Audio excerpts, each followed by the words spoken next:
Is there anyone who did not get a packet for today, a folder for today? Okay. All right, so we have two separate segments going on for today's training. It's our session 2, but it's going to encompass written communication skills and oral communication skills. And we're going to give you some resources, tools, ideas, so you don't have to reinvent the wheel to fully implement QEP initiatives in your classroom. As we discussed last time, we're recording this session also for adjuncts or for people who aren't able to be here for whatever reason in terms of the training.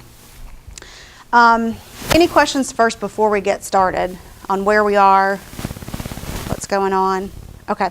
I also want to introduce Professor Barbara Pan. She is a speech communications professor from Wingate University. Thank you again, Charles. She's going to help in facilitating the oral part of our training today, and then our very own speech guru on the campus for RCC, and everybody knows Mr. Michael Fairley. So thank you guys for coming out today. Again, we're talking about tools, resources, and ideas for full implementation of the QEP. As we begin today's training, I want to reinforce the goal and the student learning outcomes for our training session. The goal of RCC's QEP is to enhance our graduates' ability to communicate effectively for their chosen career and educational paths. And in order to meet our goal, we're looking at 3 student learning outcomes. So given a professional or academic context appropriate to the student's chosen career or educational path, first, the student will express thoughts and ideas in writing using standard English and appropriate vocabulary. Second, the student will express thoughts and ideas orally using standard English and appropriate vocabulary. And third, the student will select and use appropriate means and methods to communicate those thoughts and ideas. So in essence, we're just drilling down to hold them accountable for using good grammar, standard English, and all their speaking activities, as well as in their writing activities, and then making sure they're using the appropriate format and the guidelines within the discipline for whatever that presentation lends itself to, and whatever the guidelines might be in terms of the paper, the lab report, whatever that format should be. In terms of professional development, we also have some professional development outcomes that closely mirror, closely relate to the student learning outcomes. So I want to go over those with you today as well. The first one, and again, you'll see they're very similar. Instructors will acquire skills and knowledge to teach and assess writing using standard English and appropriate vocabulary. Second, instructors will acquire skills and knowledge needed to teach and assess orally using standard English and appropriate vocabulary.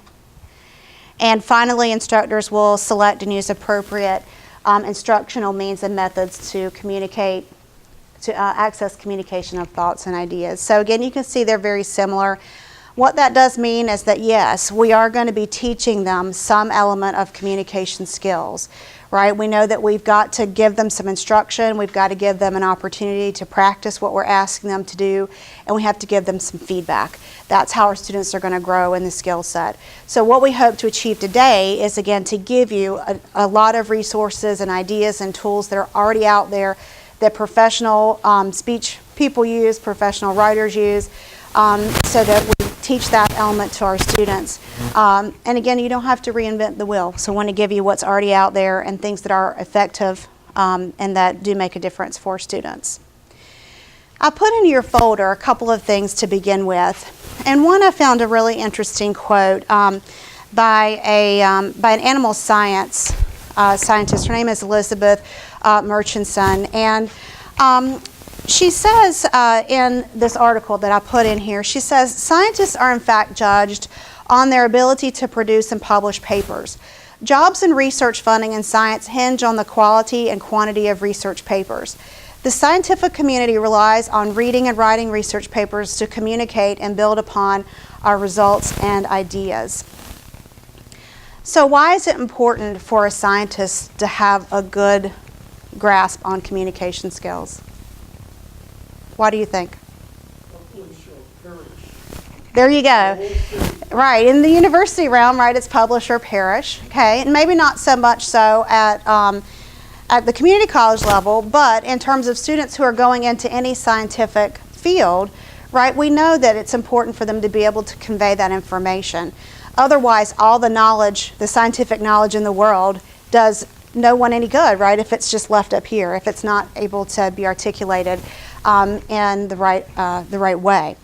So I thought that was a really interesting quote, and it might be one that you would want to maybe share with your students, or that you might want to put up in Moodle. And then I also again put an article in here about Dr. Murchison, and how she also goes on and she says that another reason why I write is that I enjoy it. I gain a great satisfaction from producing a concise, readable narrative describing my experiments, proposing explanations for unexpected results, and summarizing new discoveries. And I think as scientists, would you guys not agree that that's what you want your students to do, even with the knowledge that they come out of your classes with? So again, I thought it was really interesting, and might be something that you would use as you fully incorporate QEP in your classes. The other thing that I have in here, and Carl, I'm sorry if I'm uttering profanity, but it comes from the University of Chapel Hill. So it's a little bit of a lighter blue, not the bolder, darker, dominant blue, but it came from their Writing Center page, and I found some interesting pieces on here, and I highlighted that for you too. But if you look on that highlighted part, it says, as a student in the sciences, you are likely to spend more time writing lab reports, which often follow the format of peer-reviewed articles and literature reviews. Regardless of the genre, though all scientific writing has the same goal, to present data and or ideas with a level of detail that allows a reader to evaluate the validity of the results and conclusions based only on the facts presented, the reader should be able to easily follow both the methods used to generate the data, if it's a primary research paper, and the chain of logic used to draw conclusions from the data. Several key elements allow scientific writers to achieve these goals: precision, clarity, and objectivity. And so I really think that hits home to our QEP, because it drills down so that students use the right language choices to articulate their message. They use that right format. They consider the audience. They consider the reader's perspective. And you'll see the same things follow and hold true from an oral communication standpoint as well. But I just thought that was interesting as we begin the scientific part, scientific area, that discipline in terms of the QEP implementation. So, and I'm not going to take time to read that whole article, but you have that copy in your packet. All right, the next thing you have in your packet is a grammar test. I want you to take about 3 or 4 minutes and complete as much of this as you can, and then we're going to talk about it. It's the one that says test your grammar skills and assessment capabilities. And it's just the first 2 pages.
All right, let's start looking at some of these. If you're still reading, trying to pick out which one you think is the best writing excerpt, then we'll get to that. But let's go to the top, number 1. What's the answer? Blank is a person, place, or thing. Noun.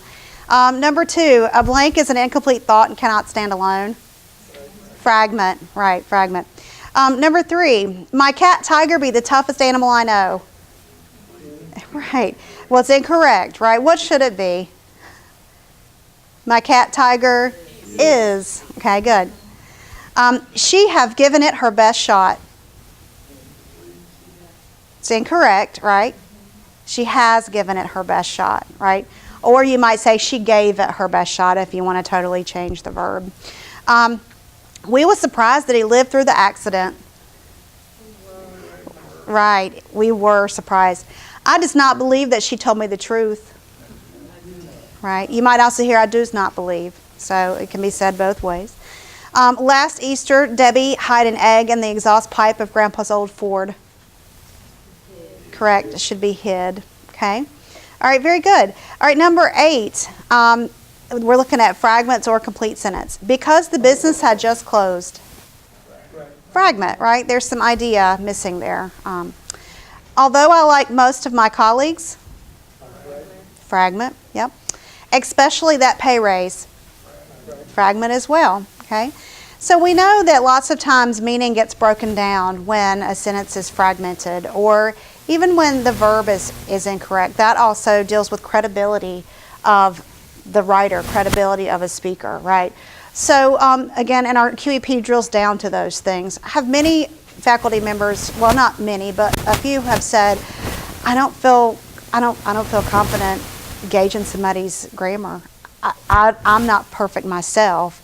So we look at these little grammar assessments, and yes, we really are qualified to do this. It's just taking a moment to actually look, hold someone accountable, and be confident enough to share to that person and say to that person, there's a mistake here. This is how it's supposed to be said. This is how it's supposed to be written. And there's nothing wrong with us doing that. We're not trying to stamp out individuality. We're not trying to highlight culture. We're not trying to, again, diminish anybody's language capabilities or inadequacies. It's a teaching moment, right? I mean, unless someone tells us, how are we ever going to know? Many times in my classes, I'll say to a student, now wait, what did you just say? And the student will repeat it again, and I'll say, okay, I'm not trying to be harsh. I'm not trying to put you on the spot or call you out in front of everybody, but how should it be said? And so when you, again, use it in that way, it's a learning moment. There are also other people in the classroom who catch on to it, and they recognize this. Oh, I say that. Oh, wow, I should say it this way. Or, yeah, I know that. So again, they know it, but we've got to hold them accountable and start getting them to start using it in the right context when it's appropriate. All right, so let's look at the sample writing part. What do you guys think about the first passage? It's funny. Some of you may have seen this before. We actually used these as some of the examples when we were doing our QP presentation for SAC COC in terms of anecdotal type things. Yeah, it makes not a lot of sense, right? There's some issues here. Okay, what about the second one? I mean, there's more content. Still has issues, right? What is one issue that you see? You was. Yeah, there are a lot of subject-verb agreement issues there. All right, so then we move down to the third one. Gets a little better. Would you agree? A lot better, yeah. All right, then the fourth one. And the fifth. So which one, how many of you guys think, who thinks number 1 is the best? Number 2? 3? 4? 5? Since you were to choose 2 of the best examples. Yeah. 3 and 5. All right. For those of you who said 3 and 5, and 4 is not bad. There's not anything wrong. I mean, there are just a few minor things. 3 and 4, because it's sort of like 5 is talking about the abuse, but it's not really making the point. It's like blaming Laurel Hill. like, you know. Well, technically, if you read down, she has a thesis, and her thesis is the last sentence. So she does drill down to that, but this was an actual introductory paragraph for this student. So it was a way to lead into the topic for her. And so I would agree that 3 and 5 are probably the most well written in terms of the samples that we have. Only because they do have some type of introduction into whatever they're talking about. There's an explanation of that in some fashion, and then there's some kind of clear main idea, clear thesis statement there. Additionally, there is not a lot of grammar. There are not a lot of grammar issues. Most of the subject-verb agreement is good in that. There are no spelling problems for the most part. So again, I would say that those are the two best written pieces out of the examples we have. Now, if you, how many of you think you could find an example of good scientific writing versus, I hate to say bad, but inefficient scientific writing? And you could put that out there to show students and let them juxtapose both. Could they pick out the good versus the bad? Well, we would hope, right? But they might not pick out everything. They might not pick it out, period. Well, but if you actually have them read stuff aloud, exactly with how they see it on paper, hearing language come to life is a great strategy. It's a good reading strategy, but it's also a good writing strategy. And that's one of the tools that we use in terms of composition to get students to pick up on proofreading issues, okay? So that might be something that you could perhaps use in your classroom. Do just a small grammar assessment. This took us about 5 minutes to do it. It's not going to take a lot of time. It gets them to start thinking about those choices, those grammatical choices. The other reason that I wanted to share this with you is because as faculty, all of us have at least a master's degree, and some of you guys have a doctoral degree. So we're qualified, right? I mean, we've had to write our own papers. We've had to grapple with English. We've had to deal with sentence structure in our own writing from a professional standpoint. So we're qualified. We can help students pick out their issues within their own paper. It may just take a little bit of extra time to do that. We can recognize quality work when we see it. Getting our students to start also recognizing that quality work through little activities like this is what we want you guys to use when you're incorporating QEP in your class. The other thing too is you're able to engage with a variety of text. So you can engage on a more complex level than students do. So you've got that experience. You have the writing experience, you have the reading experience, and you want to give that expertise to your students in any way that you can. That will be a way that they will grow and they'll learn with their communication skills. All right, the next thing that you actually have in your packet are some writing tools. And you'll see that you can see topic sentence practice all the way through.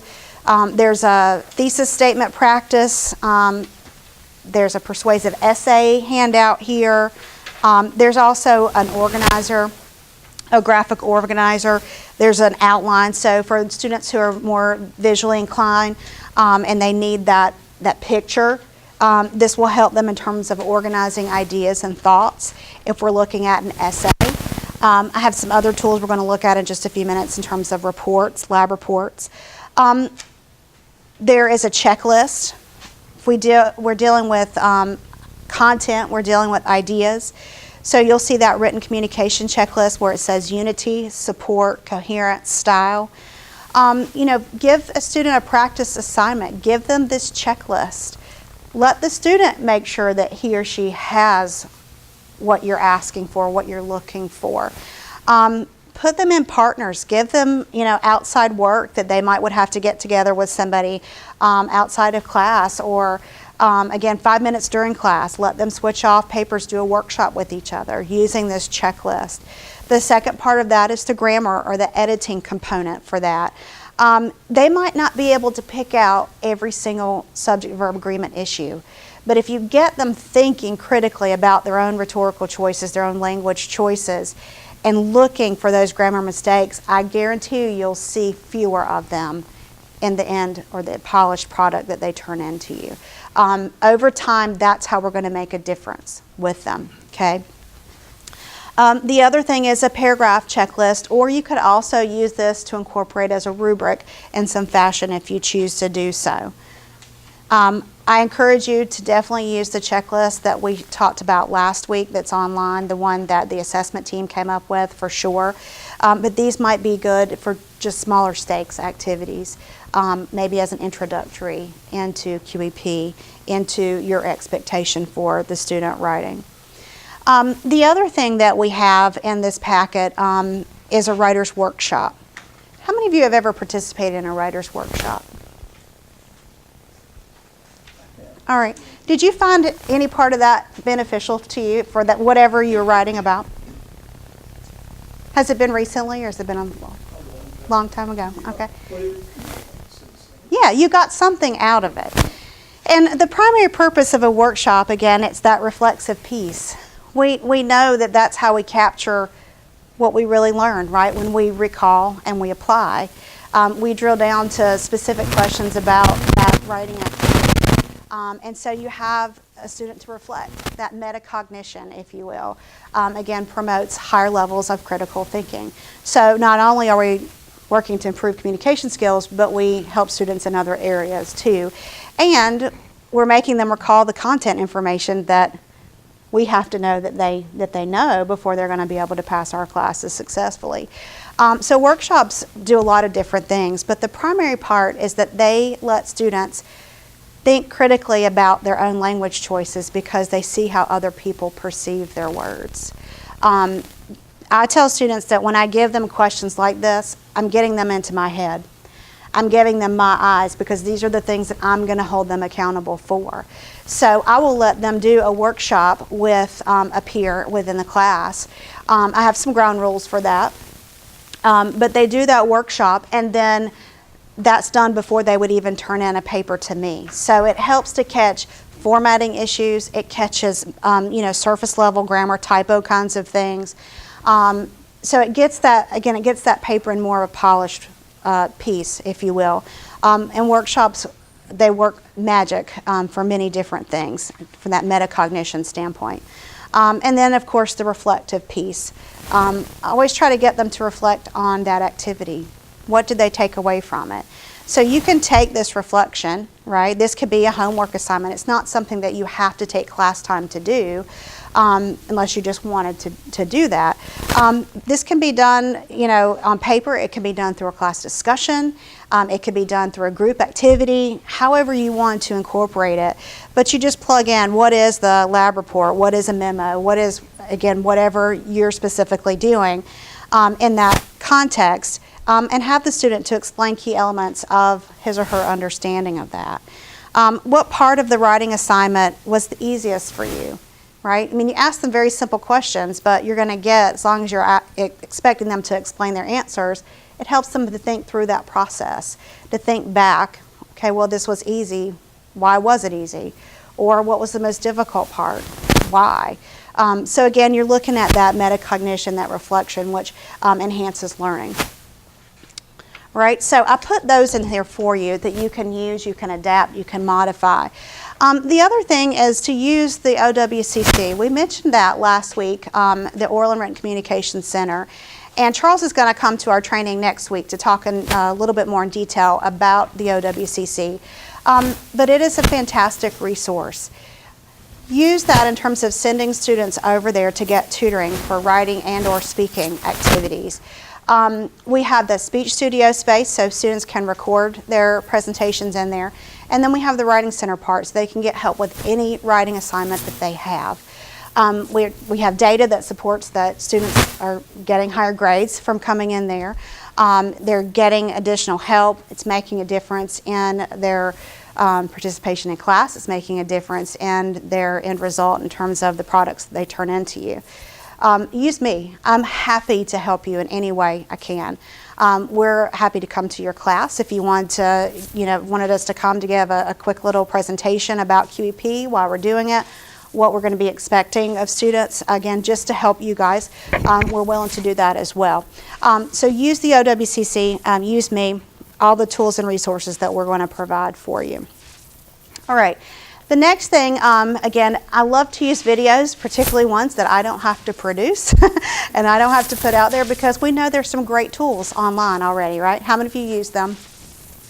Yeah, right. Why reinvent the wheel when something out there is just as good, it's effective, and it resonates well with students? The first one, and I'm not going to go through all of these. I'll kind of hit and miss, or if I do, I might do all of them depending on time. But I'm not going to play all of the whole video.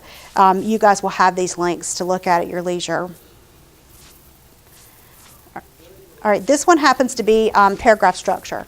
So if you're wanting to talk to students about how to develop a paragraph, what goes in it, it's about 4 minutes long, and I'm just going to play a few minutes of it. Well, hang on a minute. Maybe not. Let me get the volume turned up.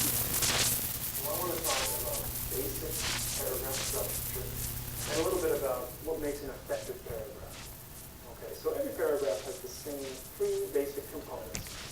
You have your topic sentence, your supporting sentences, and your concluding sentence. Now, the topic sentence is important because it's the main idea of the entire paragraph. The supporting sentences have one job, which is to develop the main idea and to support the topic sentence with examples, detail, explanation. The concluding sentence is there to give the paragraph closure and to touch upon the main idea, to give the reader the idea that the topic is now finished and that you're moving on to something else. Okay, so the entire paragraph stems from the topic sentence. So it's really important to have a strong topic sentence. Let's look at an example of a good one. Taking too many university courses at once can have potentially serious consequences. Okay, so this is a strong topic sentence for a couple reasons. One, it has a clear topic. In this case, taking too many university courses at once. Also, it has a main idea. In this case, potentially serious consequences. It's also effective because it gives the reader an idea of what kind of paragraph they're going to be reading. So descriptive, narrative, opinion-based, comparison. And in this case, it's clearly going to be a paragraph discussing the effects of taking too many courses.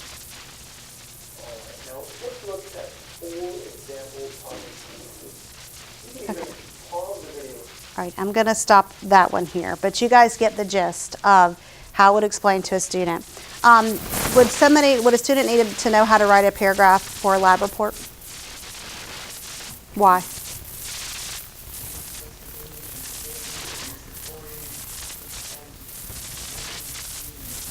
Bingo, exactly. So even if it's a scientific prose versus expository prose, there's still commonalities there that we can draw from and that we can connect. In terms of cause and effect, is there a lot of cause and effect that goes on in scientific experimental writing? Most definitely. So that would be something that we could use and share again as a teaching tool in the classroom. All right. The basic essay structure, I'm not going to show that one. It's the same guy. It's a similar concept, but he deals with a larger framework. So if you're wanting students to write research essay, or you're wanting them to write a longer piece versus, just maybe a 1-page or 2-page lab report, then you might want to show the essay video to them. Again, it's about 3 to 4 minutes long. Okay.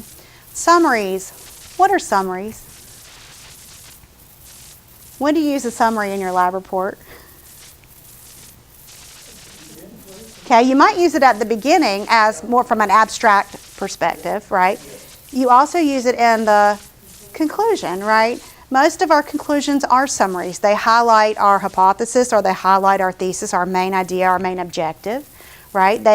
Or they reinforce that. Then they highlight some of the things, our findings, the most important parts, right? And then the results, the key results that happened, yes? At least my idea of the summary of that report is that it does more than the conclusions. It also states what the objective was. Right. So that objective is restated. What was the primary purpose of doing it? Exactly. As So it, well as what was the key outcome or outcome. yeah, so you're doing multiple things, and it goes back to that reflection and that metacognition piece, because you're basically getting them to write about what they really learned out of that experiment per se, but you're just using appropriate language and vocabulary in terms of scientific reporting to go along with it, right? So the summary, again, is a short video on how to write an effective summary, dealing with having a topic sentence, appropriate supporting evidence, and then again having that conclusion. There also is a piece in there about if you're incorporating from an article, if you're summarizing an article you read. How many of you incorporate those activities in your class where you have them to read a scientific article that maybe came from a journal and they have to summarize it, or they have to find the importance or tell you what the importance of that particular article is? So if you're wanting them to summarize an article that they've read, that might be a great tool you would use to show. And again, just last a couple of minutes. Process writing. A process paragraph or process essay is meant to explain how to do something or describe how something is done. And there are two ways that you can show process. The first kind is what we call instructional process or directional process. Now in this case, you're explaining to the reader how to perform a task, or how to do something, or how to make something. For instance, how to operate a machine, how to build something like a doghouse, or how to make pancakes. Now you're giving the reader a set of instructions to follow, and you're expecting